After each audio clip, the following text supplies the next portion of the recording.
আসসালামু আলাইকুম। Welcome to রোজি রান্নাঘর। আজকে আমি আপনাদের সঙ্গে শেয়ার করব ডাল এবং মোটা চালের খিচুড়ি। প্রথমে আমি প্যানের মধ্যে তেল দিচ্ছি। তেল দিয়ে আপনার এখানে পাঁচফোড়ন দিয়েছি এবং শুকনা মরিচ দিয়েছি। দিয়ে এটা আমি নাড়াচাড়া করব। এখন আমি এর মধ্যে গরম মশলা দিব, সাদা ফল, কালো ফল, লং, গোলমরিচ, ডালচিনি। তারপর আমি এখানে পেঁয়াজ দিব, দিয়ে কিছুক্ষণ নাড়াচাড়া করব।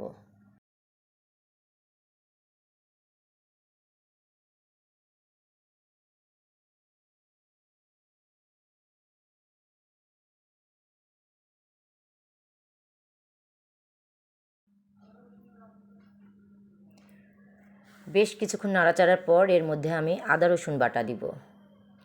আদা রসুন বাটা দিয়ে আবার কিছুক্ষণ নাড়াচাড়া করব।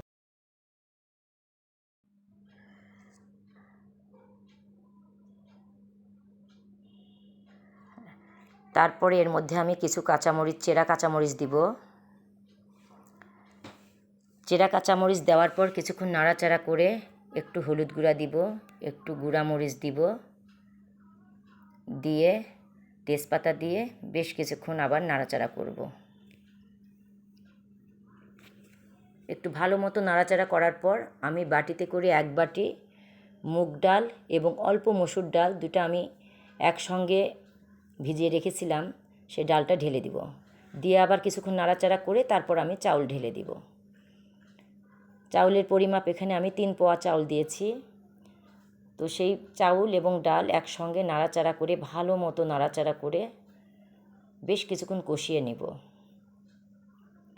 তারপর এর মধ্যে আমি পানি অ্যাড করব এবং লবণ দিব।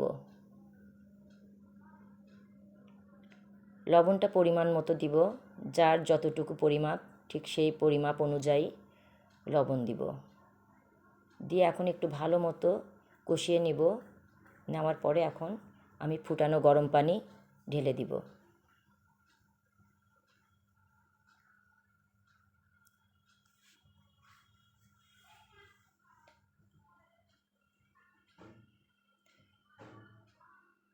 পানিটা ভালো মতো পরিমাপ মতো দেওয়ার পর এটা আমি নাড়াচাড়া করে তারপরে ঢেকে দিব।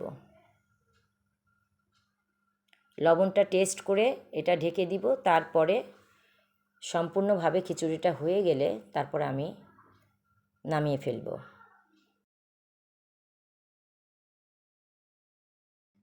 তৈরি হয়ে গেল আমার মুগ ডালের খিচুড়ি। তো এভাবে আপনারা রেসিপিটা তৈরি করবেন এবং খেয়ে দেখবেন। আশা করছি ভালো লাগবে। আল্লাহ হাফেজ।